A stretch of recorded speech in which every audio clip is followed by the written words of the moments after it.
Herkese merhabalar. YouTube kanalımıza hoş geldiniz. Bugünkü 5 çayı konuğum Başak Dizer Tatlıtuğ. Başak'cığım hoş geldin. Hoş bulduk Aslı'cığım. Nasılsın? İyiyim, sen nasılsın? İyiyim. Beni kırmadın geldin. Ne demek? Önce ben de seni ederim. tebrik ederim böyle bir kanal ve program yaptığın için. Çok Herkese çok teşekkürler. faydalı bilgiler veriyorsundur eminim. Valla çok faydalı mı bilmiyorum ama biz çok keyif Hayır, alıyoruz. çünkü biz senelerdir tanışıyoruz. Evet. İşte 10 senemiz varmış tanışıklığımız. Biz hep sorardık ya sana, Aslı ne yapalım? Şurada işte hangi kuaföre gidelim? Cildimize ne yapalım? Hangi Evet. yağı kullanalım? Hep sorduğumuz kişiydin sen. Evet. O yüzden senin böyle bir program yaptığını duyunca eminim çok faydalı olduğunu, insanlara da bunun geçtiğini emindim yani. Çok teşekkür ederim. Başak'la tanışıklığımız ortağı Deniz benim daha da eski arkadaşım. Ben 10 sene önce tanıştığımda Deniz seni çok güzel, zaten çok yakın arkadaşın. Evet. O kadar tatlı anlatıyordu ki tanıştığımda sanki zaten bir 10 yıldır da tanıyor gibiydi. Evet, Ama hemen böyle bir kaynaştık. yakından görseniz Başak, şimdi arkada bir Başak'ımız daha var, o söyledi. Başak Hanım dedi, ne kadar dedi, daha inceymişsiniz, yüzünüz daha küçükmüş. Yani ekranlarda da zaten küçük çıkıyorsun ama normalde çıplak gözle çok daha miniksin. Yok, bunu bana hep söylüyorlar, ne kadar zayıf ve hani yüzünüz de çok ince diye. Öyle çıkıyor gazetede, ekranda bir şekilde farklı çıkıyor. Eminim şu anda farklı çıkıyoruzdur. Evet ama ben Gelin çıplak buraya birlikte beraber birbirimizi tanıyalım. Şimdi Başak'ı ilk tanımamız bizim styling yapıyorsun. Hı. Uzmanlığında aslında erkek Evet, üzerine, nasıl değil olduğunu mi? anlatayım, neden öyle olduğunu. Ben Londra'da tasarım okudum, Central St. Martin's'te. Sonra geldiğimde ilk Vakkorama iş ilanı basmıştı gazeteye ve çok heyecanla tabii ki iş başvurusunda bulundum. Hemen kabul ettiler, çağırdılar, yani kabul ettiler derken iş görüşmesine çağırdılar ve toplam belki de orada 10-15 kişi alımı olacaktı bütün tasarım bölümüne. Ve bana dediler ki, Cengiz Us vardı, Vakko tasarımın başındaydı, baş tasarımcı. İşte seni çok sevdim falan dedi, işte yurt dışında da okumuşsun. Erkek yapar mısın dedi. Yani bizim erkek bölümüne alsak seni ister misin dedi. Tabii öyle bir şey düşünmüyordum, aklımda yoktu. Ama tabii ki dedim, hani yaparım, neden olmasın. Giriş o giriş yani. Bir daha da erkekten Bir daha çıkamadın. hep erkek yaptım. Erkek koleksiyonları yaptım ben 6 sene Vakko'da. Ondan sonra çıkınca da biz Deniz'le böyle bir styling işine girince de dedim ki ben erkeği alayım. Çünkü deneyimliyim yani erkek konusunda. Bak bizim erkek Pamuk da Ona bana da bakıyorum. şey yapıyor. Bütün şu anda dizilerde de ekip olarak aldığında Öyle yaptık. sen Hı. erkekleri giydiriyorsun. Aynen. Başrol erkekleri ben Deniz'de- alıyorum. Başrol kadınları Deniz alıyor. Başka projelerde de styling yaptığımızda da öyle bir şey yapıyoruz. Yaklaşık 10 yıldır da Hürriyet'te Evet. yazıyorsun. İlk 5 sene Sabah gazetesinde yazdım. Son bu 5 Beş senede senede. Hürriyet'te yazıyorum. Bu sene 10. Erkek senem modası. olmuş. Sadece erkek modası ve her hafta. Allah. Her hafta. Peki bulmuşken soruyorum. 2019'daki erkek modasını söyler misin? Ne gördün? Şimdi şöyle, 2019'daki erkek modası hiçbir işine yaramayacaktır Türk erkeğinin. Çünkü Türk erkeği biraz o konuda geriden gidiyor. Yani ben şu an yeni modadan bahsedeceğime neler artık oturdu ve neleri rahatlıkla kullanabilirim onu söyleyebilirim. Bir zamanlar çünkü şöyle bir şey vardı, çok güzel bir anekdot aslında. Kırmızı pantolon modası vardı yurt dışında ve defilelerde. Erkekler kırmızı dar pantolonlar giyiyorlardı. Yalnız bir Türk erkeğine kırmızı pantolon giydirmek yani olacak iş değil, değil mi? Az görüyoruz. Hayır, o zaman bir de O zaman için, 2008 yılından bahsediyorum. Aşk-ı Memnu'da biz kırmızı pantolonu giydirdik Behlül'e. Ve orada herkes de şaşırdı sette falan. Kırmızı pantolon mu? Türk erkek kırmızı pantolon mu giyer falan. Sonra çok değil 2 sene sonra bir yaz masada oturuyoruz arkadaşlarımızla yemek yiyoruz. Şöyle bir baktım masaya. 4 tane erkekte kiremit kırmızı pantolon var. Yani yurt dışındaki moda Kaç sene sonra Türkiye'de geliyor? 2 sene sonra geliyor. Tamam. 2 sene sonra Türk erkeği onu benimsiyor ve giymeye başlıyor. İşte çok dar skinny jeanler vardı. Onları da bir süre giyemediler. Şimdi etrafı çıkın. Herkeste bir skinny jean görürsün. Evet. Yani skinny dediğim çok çok dar bir jean. O yüzden bize biraz sonradan geldiği için ne var şu an? Şu anda da aşırı dar modeller değil, tam tersi over volume dediğimiz hani çok volümlü kıyafetler var. Yani bol sweatshirtler, omuzları geniş, kendisi kısa jean montlar. Şu an mesela Zara'ya gider bakarsanız erkeği hemen orada görürsünüz. Anlayacaksınız, böyle volümlü, büyük kesim, bol montlar ve ceketler var. Ekose pantolonlar var. Erkeklerde de. Ve çok kısa paça ama dar değil. Yani havuç dediğimiz şeklinde iniyor. Biraz bol, aşağıda darlaşıyor. Onlar var. Aklıma şimdi öyle acil gelmiyor.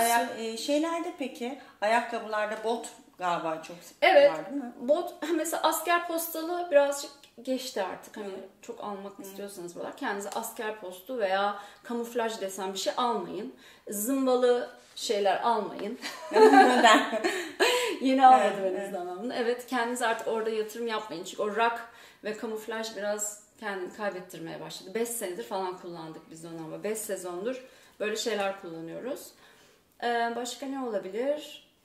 Toprak renkleri, kiremit, hardal, kahveler falan yoktu çok uzun zamandır. Hep siyahlarla boğuşuyorduk ya. Şimdi biraz kahvelere var. Erkekler için de çok kahve var. Hardal kahve, ceket, mont, pantolon, botlar.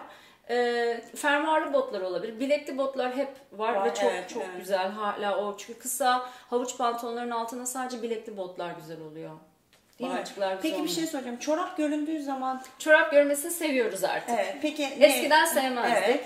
Peki daha ters köşe desenli bir çorap mı? Veya ayakkabıya göre çorap mı yoksa pantolona göre çorap mı? Güzel söyledin. Evet. Çok güzel bir soru. Evet. Şimdi takım elbise diyorsak ayakkabıdan referans alıyoruz. Ayakkabı ne renkse çorap o renk. Evet, öyle olursa daha uyumlu Güzel, oluyor. Eğer takım elbiseyse. Ama tabii daha böyle modern, değişik, iddialı bir şey yapmak istiyorsak desenli çoraplar da takım elbiseyle giyiliyor ama o zaman biraz iddialı ve genç, hani dinamik, işte modayı çok yakından takip eden bir insansanız olur. Güzel desenli çorap göstermek, cinin altından, Dr. Martens'lerle kısa paça cinler ve arada desenli çoraplar çok tatlı oluyor. Bence. Şimdi benim de 2 tane oğlum olunca birazcık erkek modasına da yakınım. Evet, sen daha iyi biliyorsun, onlar giyiyordur. Daha yeni. Büyük oğlum anca şey yapıyor. O da 16. Tam yaşı. Tam yaşı. Evet. Doktor Martens'leri var mı? Yok. Alalım ona. Alalım hadi sen söyle. Evet. Zaten önümüzdeki günlerde denize gelip Roman Rumors'da bir çekim yapacağız. Orada da belki gösterir bize deniz. Evet, erkek de var bizde. Evet, mağazamızda erkek de var. Evet, biz öyle işlere de soyunduk tabii, onu çok insan bilmiyor. 10 senedir dizi stylingi yapıyoruz. Evet, şimdi mesela şu anda hangi dizileri yapıyorsun? Şu an daha yeni başlıyor sezon. Geçen sezonu söyleyeyim. Şahsiyet vardı. Fi vardı. Ondan önceki sezon Kara Sevda vardı en son yaptığımız. Atlamayayım bir şey düşünüyorum. Ama dergiler falan zaten devam ediyor. Çok dergi çekimi yapmıyoruz biz. Genelde Fox TV tanıtım videosunu çektik. Daha yeni bitti. Bütün oyuncular var orada. O güzel oldu. Belki videoyu gösterirsiniz ya da tanıtımda. Yani şu an boardlarda çıkıyor. Şimdi de Çarpışma dizisine başlıyoruz. Orada Kıvanç oynuyor değil mi? Evet. Diğer oyuncumuz da Elçin Sangur. Hangi kanalda? Show TV. Show TV'de. Biz zaten bunu ona göre yayınlarız herhalde diye düşünüyorum.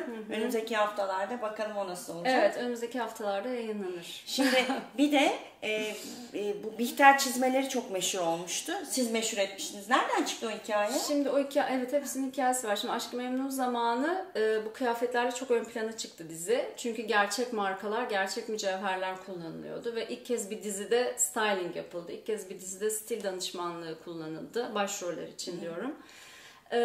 Bihter çizmesi de oyuncunun o zaman Beren'in belde bir sıkıntısı vardı, sakatlığı vardı. Topuklu ayakkabı giyiyordu çok fazla evde. Giyemeyeceğini söyledi çünkü çok fazla ağrısı oluyordu. Düz bir şey giymesi gerekiyor. İşte Deniz giydiriyor o zaman ve çok havalı kıyafetler giyiyor. Babet olmayacaktı o kıyafetlerin altında, söndürecekti. Şimdi aslında çok moda, biz elbiselerimizin altına çizme giyiyoruz ya, o zaman öyle bir moda yok. O yüzden elbisenin altına biz binici çizmesi gibi altı tamamen dümdüz bir çizme verdik. Aslında çok hoş gözükmüyor ama o kadar çok giydi ki, çünkü çok rahat etti. Evet. Böyle yaklaşık 3-4-5 bölüm üst üste o çizmeyi gördüğümüz için. Sonra piyasaya baktığınızda çoğu markada, pazarlarda, işte Osman Bey piyasasında her yerde şey görmeye başladık. Böyle internet araştırmalarında, pazarlarda Bihter çizmesi böyle başlık koyuyorlar, fotoğrafını almışlar, kesmişler, asmışlar, Bihter çizmesi satılır diye. Böyle biz çok tanık olduk öyle şeylere. Şimdi ben gelen konuk arkadaşlarıma Başak soruyorum. Çantasını karıştırıyoruz bazen. Sana da söylemedim gelirken. Ne ayıp falan. Evet. Çantanda ne var bakalım mı? Benim çantamda bakalım ama hiç öyle güzel şeyler çıkmaz. Güzel şey hiç önemli değil. Yani çıkmaz. Yararlı bilgi de çok yok. Yararlı bilgi. Kimsenin çantası çok yararlı yok. Ben geçen çantamı Makyaj yaparken- çantam. Onu da bugün hani burada çekim yapacağız diye taşıyorum. Vazgeçemediğim ürün soracak, değil mi? Normalde Bakalım içine. aynen. Ha, bu vazgeçemediğim bir ürün değil. Bu sanki şey olacak diye. Hani lazım olur burada diye biraz dolu geldim. Şu pudra. Neyin o?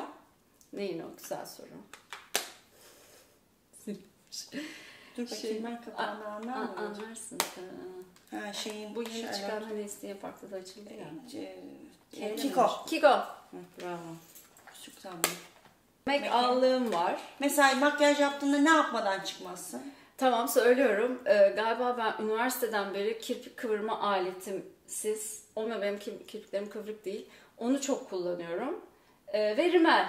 Asla bunları yapmadan Şey çıkmıyorum. yapmadan çıkmıyorsun. Yoksa cildime çok bir şey Hangi sürmem. rimel Ruj kullanıyorsun? hiç kullanamam. Rimel mi? O burada yok. Maybelline'in lacivert rimeli vardır. Gece mavisi. Ama Maybelline'in çok rimeli var. O gece mavisi olan çok güzel yapıyor.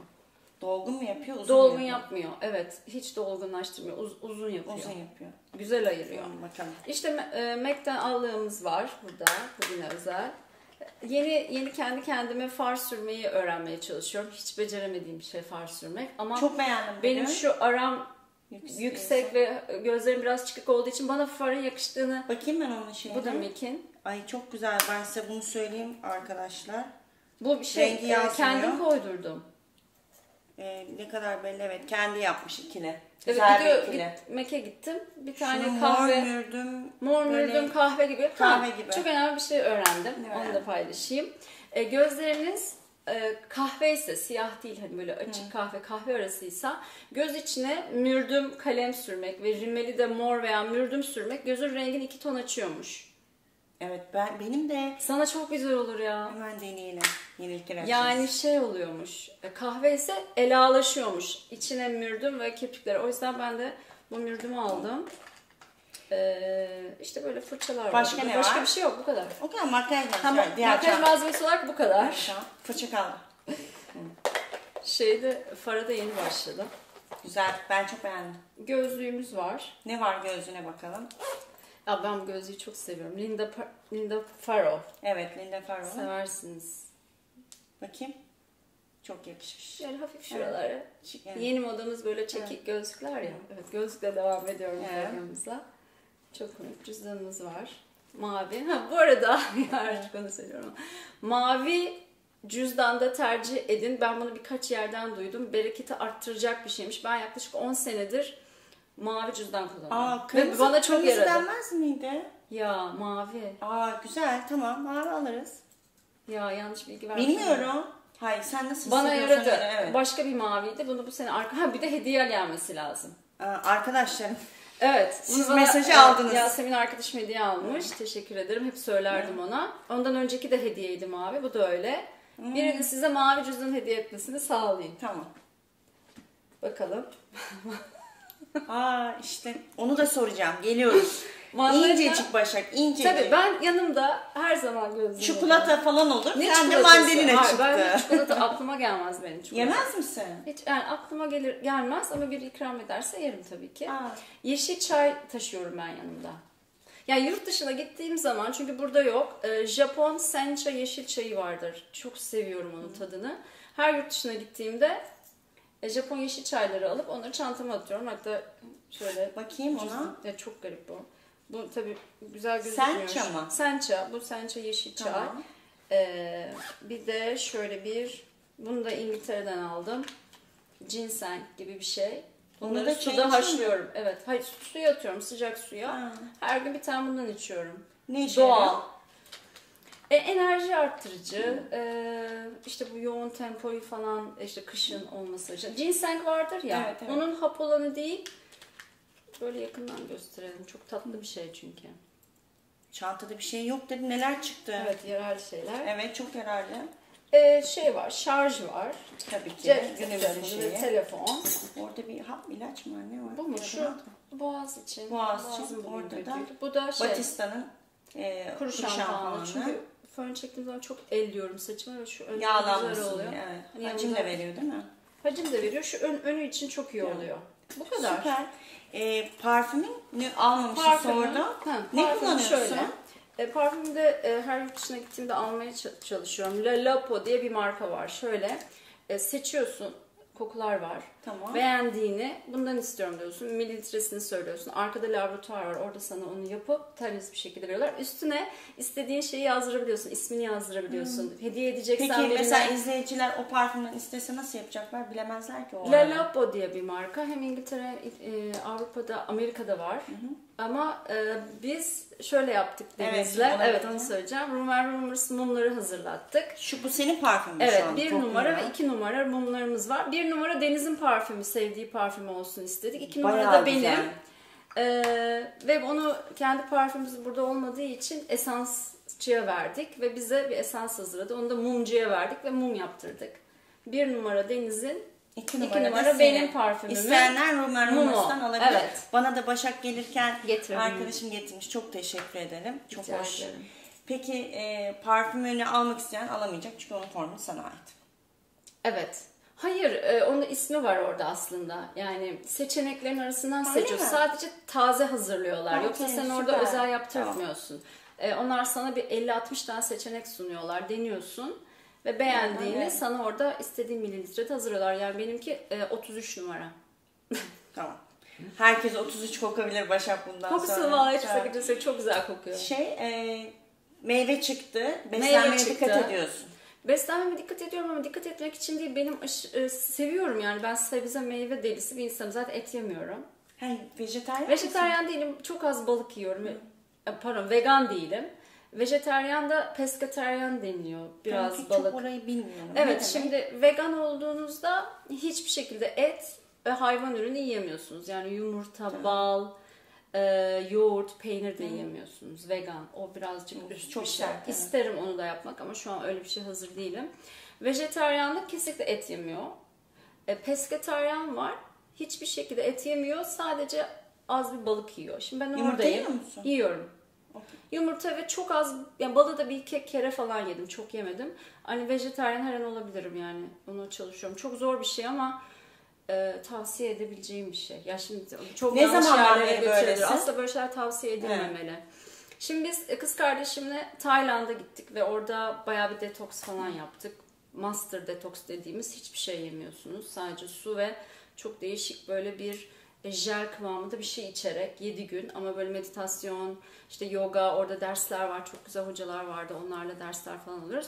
O kafaya girdik bir süre ve onu oraya gitmeden önce de hazırlanmak için başlamıştık. Eti kesmiştik çünkü onlar istediler. Et yemeden gelmeniz gerekiyor. Çünkü Bu ne zamandı?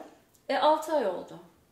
Oo. 6 aydır et yemiyorum. Ben de onu devam ettirdim. Bana da çok uydu. Benim yaşam felsefeme de uydu. Ben biraz hayvan olaylarına duygusal bakıyorum. Evet, çok. Aşırı hassaslaştım o konuda. Hayvanları işte o et yeme olayında, yani bunu ben tavsiye edemem. Bu bir süreç, bu bir hazırlık, bu bir kafada başka bir olay. Ama bundan sonra böyle. Peki Başak, spor yapıyor musun? Spor çok yapıyordum bir ara. Her sporda denemek isteyen bir tipim. Bir ara elektrikli EMS sporu vardı, biliyor musun? Evet, evet. Onu da bayağı yaptım. Şu aralar pek bir şey yapamıyorum çünkü artık yogaya ağırlık vermek istiyorum. Hani sporları, vücut geliştirici, gym tarzında sporlar değil de biraz yoga yapmak istiyorum. Şu zamanda işte yogaya başladım. Zaten bu ara Başak'ı takip edenler de bilir. Tatil yörelerini daha doğayla iç içe tercih ediyorsunuz. Evet. Nerelere gitmeyi tercih ediyorsun? Gerçekten hep doğa peşinde koşuyoruz. Ya denizin üstündeyiz. Devamlı Kıvanç'ta balık tutuyor ve orada daldığı için ya denizin üstündeyiz. Bir de şimdi biz ormana taşındık. Hemen orman evlerine. Gerçekten ormandayız. Kendinize iyi geldi. Yani hani orada hiçbir şey insan eliyle dikilmiş bir ağaç, çim, öyle bir şey yok. Ormanın içi mesela yazın acayip bir rutubet oluyor orman. Ne veriyorsa o sisli oluyor, rutubetli oluyor ama orman yani. O yüzden evet, öyle bir doğal hayata derinden kaçma yapıyorsun. Evet, kamp yapıyoruz tatilde, çadır kuruyoruz. Güzel. Falan. Evet, motorla çok sık seyahat ediyoruz. Motorla seyahat edince nerede ne bulursun orada kalıyorsun zaten. Öyle özel otellere falan gidemiyorsun. İşte bizim bu kardeşimle o Tayland deneyimi de bize çok iyi geldi. Biz Tayland'da sırt çantalarıyla her şeyi dolaştık. Açtık ama dolaştık. Aç. Her şeyi yapmaya çalıştık. Evet, yani demek ki ruhum biraz öyle bir şeyler istiyor. Çok yoğun çalışıyoruz da biz, biliyorsun şehir hayatının tam göbeğindeyim ben. Yani Nişantaşı'ndayım. Mağazam var. Geçen sene Rumors kafe ve restoran barım vardı. Çok fazla o zehirliyor insanı bir süre sonra. Onu bir şekilde dengelemek gerekiyor. Evet, herkesin kaçış yöntemi farklı. Benim de kaçış yöntemlerim farklı. Değil mi? Sen de doğada bulmuşsun o kaçışı. Evet. Hakikaten aslında doğaya dönmemiz lazım. Aralarda es vermek insanın ruhuna çok iyi geliyor. Evet.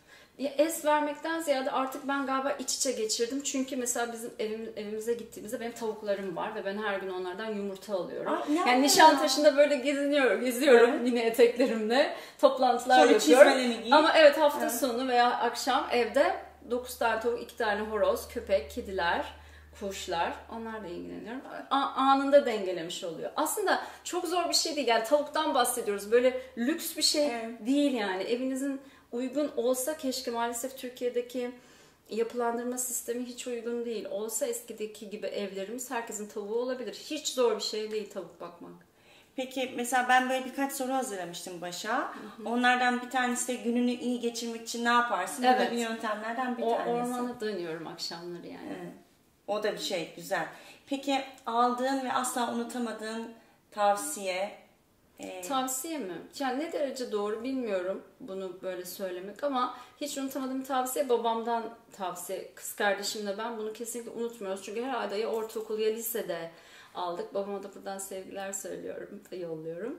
Çok teşekkür ediyorum onun bize öğrettiği her şey için ama babam çok böyle sert ve bir karakterdi. Sert derken mizaç olarak değil de hayata bakış açısı böyle sağlam, sert, dayanıklı ve olgun ve bilge ve akıllı bakar hep her şeye ve öyle insanlar olsun ister etrafında. Bize de söylediği tavsiye, ne olursa olsun hiçbir erkeğe muhtaç olmayacak şekilde getirin kendinizi. Hiçbir şekilde, hiçbir zaman. Yani hep kendi ayaklarınızın üstünde duracak şekilde hiçbir erkeğe hiçbir şekilde muhtaç olmayın. Bunu o kadar çok söylemiş ki ikimizin de aklında böyle bir yer etmiş. Buket'le ikimiz de böyle deli gibi bir şey oldu. Yani lise son bitti, üniversite biterken biz çalışmaya başladık. Ve o zamandan beri işte 5 kuruş ailemizden ikimiz de yardım almadık. Bütün işlerimizi kendimiz kurduk. Onun da kendi işi var, benim de kendi ortaklarımız var. Yani o olayı çok benimsemişiz. Bence benim için çok iyi bir tavsiye oldu. Çünkü çok sağlam ilerledim bu zamana kadar. Ya ben bir süre Londra'da kaldım. Evet. Londra'da yaşadım bir süre. Orada da kendim çalıştım yani. Çalışıp kazandım. Ne güzel. Daha küçükken. Evet. Peki bir soru daha. Şarkılarını ezbere bildiğin bir şarkıcı var mı? Şebnem Ferah'ın mesela bütün şarkılarını ezbere bilirim, albümlerini. Benim. Sen de mi? En sevdiğim. Ben mesela şu an konserine gitsem. Benim bilmediğim şarkısı yok. Yok işte, o yüzden. En çok sevdiğin şarkısı hangisi? Sil Baştan güzel. Sil Baştan. Ama o şu an çok çalındığı için aklımda. Ya beni şu an konserine götür Şebnem Ferah'ı. Ne çalarsa ben beraber söyleyebilirim onunla. Benim mesela herkesin çok bilmediği Gözlerimin Etrafındaki Çizgiler diye bir şarkısı var. Çalsa hemen şey yaparım. Evet, anladım nasıl bir şey söyleyemeyeceğim olduğunu. Sesin çok ben de söyleyemem hiçbir şekilde ama eşlik ederim. Türkçe müzik mi daha çok dinliyorsun, yabancı? Hep daha yabancı ağırlıklı dinliyordum küçüklüğümden beri öyle. Ben geceleri radyo açıp uyuyordum küçükken. Yani lisede ve üniversitedeyken. Ortaokul bile hatta. Hep radyo açıktı. O zaman Metro FM vardı. Çok fazla yabancı radyo yoktu. Power FM vardı. Ve ben hep Metro FM açıp uyuyordum gece. O yüzden bütün şarkıları bir şekilde ezberliyorum. Gereksiz her şarkıyı. Sözlerini mi? Ben mesela sözlerini çok ezberleyemem. İngilizce asıl oradan öğrenilir bence. Herkese tavsiyem olsun. Yani. Acayip dil öğreniyorsunuz yabancı şarkılarla. Tamam. Telefonda iPhone kullanıyorsun. En çok kullandığın uygulamalar hangisi Başa? İlk üçü mesela. Güzel soru. En çok kullanılan Pinterest, inanılmaz bir dünya var. Harika bir şey. Ve bir tanesi. Evet, ama Pinterest'e girip kıyafet falan asla yazmıyorum. O kadar sıkılmışım ki kıyafetten. Ne bakıyorsun? Yemek tarifleri, işte yağsız, unsuz, şekersiz cookie. Yapar mısın? Evde evet onu yapıyorum. En iyi yaptığın hangisi? Ya böyle kendi kendime yapıyorum. Yani normal hazırlar gibi, sabah gevreği hazırlar gibi hazırlıyorum. Onun kıvamını mesela işte hurmayla, yani şeker yerine hurma, yumurta var, bir tane probiyotik yoğurt atıyorum, yulaf ezmesi ve o granolaların, evde bulduğum bütün granolaları atıyorum. Yurt dışından muhakkak gittiğimde küçük kakao parçaları alıyorum, onları atıyorum. Bir de kokonat parçaları. Çok güzel. Hindistan bir şey söyleyeceğim. Karıştırıp olunca fırına verince oluyor zaten yani. Biz seninle konuşuyorduk ama biz böyle genelde videoyu izleyenlerden birine bir hediye veriyoruz. Acaba senin parfüm mumundan bir abone olup yorum yapan birine verelim mi? Verelim. Tamam mı? Evet. Süper fikir. Onlara da hatıra olsun Başak'tan. Şey soracaktım. Gece uykuları nasıl? Güzel uyur musun? Kaç saat Evet, ben uyursun? uyku uyumayı çok seviyorum. Ya gece erken yatıp erken kalkan bir insan değilim. Hiçbir zaman olmadım. Öyle de bir işim olmadığı için iyi ki olmamış. Yapamazdım herhalde. Çok zorlanırdım. 10'a kadar uyuyorum ben valla. 8 saat mesela uyuyor Tabii musun? 8 saat kesin. Daha bile fazla uyuyorum. Oh ne güzel. Evet. Çok güzel. Tek benim şarj olabildiğim şey uyku bence. Onu buldum. Uyuyamadığım zaman hasta oluyorum. Uyuduğum sürece her türlü şeyin üstesinden gelebiliyorum. Peki mesela bu içecek dedin ki ginseng içiyorsun. Onun haricinde vitamin alıyor musun? Vitamin alıyorum. C vitamini alıyorum arada. Omega 3 alıyorum muhakkak. Bir de şimdi şey çıktı ya. Tabii ben böyle çok takip ediyorum böyle şeyleri. Zerdeçal'ın hapını alıyorum. Çok güzel. Onu biz Tayland'a gittiğimizde oradaki doktorlar da söyledi. Düzenli alıyor kanser musun? için kanser engelleyici şeyi düzenli alıyorum. Kurkumin yani o kurkumin denen madde zerdeçal oluyor. Çok önemliymiş. Dans etmeyi sever misin? Dans etmeyi çok seviyorum. Küçük çocukluğumdan beri gittiğim her yerde çok rahatlıkla dans olayına hemen başlarım yani. Biz arada konuştuk. Dans dersleri alalım diye. Dans dersleri alacağız. Topuklu ayakkabıyla dans edeceğiz. High heel dance. High heel. Allah. High heel. Online alışveriş yapıyor musun Başak? Online alışveriş ben çok ısınamadım. Dokunmadan ben de alamam mesela. Çünkü görsel bizim için çok önemli ya. Hep o görsellik ve dokunarak aldığım şeylerle şu ana kadar iş yaptığım için alışverişe yapamam yani. Ama mesela mağazaya gittiğimde seçip çıkarım. Asla denemem üstüme. Ama internetten, ekran üstünden onu çok yapamıyorum. Cilt bakımı yaptırıyor musun? Cilt bakımı hiç yaptırmadım desem hayatımda. Ama ben kendim cilt bakımı yapıyorum. Çünkü o klasik yapılan cilt bakımları var ya, sıkma işlemleri, buhar falan. Onu ben zaten çok sık Bursalı olduğum için hamamla büyüdük biz. Çocukluğumuzda da çok fazla hamama giderdik. Her hafta sonu yani 10 günde bir. Ben hamam olayına çok yapıyorum. Hem peeling olmuş oluyor. Çok çok memnunum. Herkese tavsiye ediyorum kese olayını. Hem de hamama gittiğimde zaten o buhar banyosu ve buharla çok iyi geliyor. Ben peelingi kendim yapıyorum. Sonra arada bir kendim maske sürüyorum. En güzel cilt bakımı oluyor. Kullandığın, vazgeçemediğin cilt ürünü var mı? Yok, hiç öyle vazgeçemediğim bir şey yok. Son zamanlarda Hindistan cevizi yağını çok sık kullanıyorum. Böyle şişe bitiriyorum. Herkese ve banyodan sonra kullanıyorum. Onu yüzüme de sürüyorum. Peeling, kese ve Hindistan cevizi yağı bana çok fazlasıyla yetiyor. Peki saçlarına yaptırdığın özel bakım var mı? Özel bakım da yok saçlarına. Keratin yaptırdın mı hiç? Bir kere yaptırdım. O da olsun diye istediler, bakım yapsın. Benim dalgalı saçlarım ve ben o dalgalarını çok seviyorum. Onu bozdu. Bozar. Evet. O yüzden bir daha yaptırmadım. O zaman zaten doğaya dönük yaşıyorum diyorsun. Evet. Ne kadar natürel o kadar. Evet yani ben yazın hiç fön çektirmem. Yazın hep dalgalı dolaşıyorum. Denizden çıktığımda deniz tuzuyla daha da güzel oluyor. Bazen yağ çok kullanıyorum. Saç yağı çok kuru ve kalın telli bir saç olduğu için bol bol yağ kullanıyorum saç yağı yazın. Onun dışında senin yağların vardı. Bir onları kullandım. Evet. Onun dışında yok öyle özel bir şey. Peki Netflix'te veya televizyonda izlediğin diziler var mı? Tavsiye edebileceğin. Var. Ben böyle biraz polisiye, cinayet, çok hareketli şeyleri seviyorum. Şimdi ismini bakar söylerim. Bir cinayet eski zamanda geçiyor. Onu çok sevdim. Peaky Blinders'a bayıldım. Onu bitirdim. Evet, onu çok sevdiğim bir dizi. Şimdi Manyak diye bir dizi var. Manyak. Ona başladım. Ya ben böyle biraz bilim kurgu, korku, cinayet, heyecan, korku, evet öyle şeyleri seviyorum. Öbür türlü romantik şeylere çok dayanamıyorum, seyredemiyorum yani. Peki.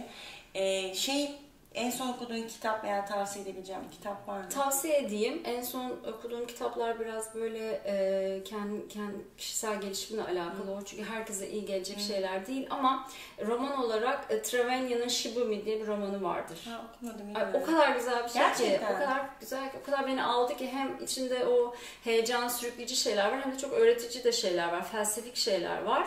Çok hoşuma gitti. Trevelyan Shibumi. İşte okunacaklar başucuma koyuyorum. Hı hı. Peki stilinde en çok beğendiğin bir kadın ve erkek desem? Yurt dışında Erin Wesson vardı. Çok herkes bilmez. Onun tarzını çok beğeniyorum. Böyle maskülen. Ben biraz böyle maskülenle feminini birbiriyle karıştırmayı seviyorum. Ece Sükan'ı Türkiye'de çok beğeniyorum. Ahu Yatu'yu beğeniyorum. Çok deneysel ve orijinal giyiniyorlar. Hem de vintage ürünlerde giydikleri için çok zor bir iş o vintage'ı günümüzde birleştirmek ve hala şık olabilmek. O ikisine bayılıyorum. Erkek olarak böyle takip ettiğim biri yok ama yok, söyleyebileceğim bir isim yok. Çünkü devamlı değişiyorlar. Bazen biri bir süre çok güzel giyiniyor ama stylistindendir diye düşündüğüm için onlar hiçbir zaman Hollywood yıldızlarından beğendiğin biri var. Adrien Brody'yi beğeniyorum. Hem tarz hem bize hani geçirdiği karakteri ve oynadığı karakterler olsun. Hani duruşu, tarzı, kıyafetleri, o da orijinal giyinir. Ve o hiç bozmadı. O yüzden onun stylist değil de kendi giyindiğini düşünüyorum. Şimdi Mango Hee'nin reklam yüzü olmuş. Görürsünüz boardlarda. Çok yakışmış. Başarısından en çok etkilendiğin kim var? Şu an öyle etrafımda aklıma gelmedi ama mesela hayat hikayelerini okuyup etkilendiğim 2 tavsiye edebileceğim insan var. Yani belki biyografilerini okuyup aydınlanabileceğimiz olur. Bir Charles Darwin'in çok hoşuma gitmişti. Bir de Tesla'nın hayat hikayeleri ve yaşadıkları şey ve sonucunda ortaya çıkardıkları şey. Onları herkese söylüyorum. Çok bende aydınlanma yaratmıştı. Sendeki o değişim aslında içten geliyor değil mi hani Başak? İçten geliyor ve böyle 20'li yaşlarımda başladı bende bu hareketler. Bence erken bile başlamış o zaman. Genelde o farkındalık sanki evet, 30'lardan sonra başladı gelir. benim. Sen şanslıymışsın bence. Evet, hemen böyle bir kitaplar, bir şeyler girmiş bulundum. O zamandan beri hiç bırakmıyorum. Bir de şeyi çok merak ediyorum. Bir erkekte veya kadında sana hoş gelen bir davranış şekli. Hayvan sevgisi bile olabilir mi o? Ya ben kibarlık ve nazik, kibar hareketlerin hep çok severim ve çok zor bulunuyor artık galiba dünyamızda. Erkekten de kadından da çok insani bir özellik ama kadına çok yakışıyor asil, zarif ve kibar olmak. Erkeğe daha da çok yakışmıyor mu? Hani bir arkadaşının aslında kapısını açsa. Çok, şimdi yapılınca gidiyor. Benim çok etkileniyorum böyle şeylerden. Çocuklarıma da bunu söylüyorum. İnşallah arkadaşlarına, hani kız arkadaş değil, bütün arkadaşlarına kapıyı açsınlar, önden buyursunlar, sandalyelerini erkeğin erkek, kadının kadın gibi olduğu, hani daha farklı davranış stilleri geliştirdiği ve örnek olduğu zamanlar bozulmaya başladı, farkındayım. Yani artık tabii süper eşitlik olması falan çok güzel ama sokak modası, sokak ağzı, sokak davranışları çok günümüzde. Sen daha iyi gözlemliyorsundur oğullarından.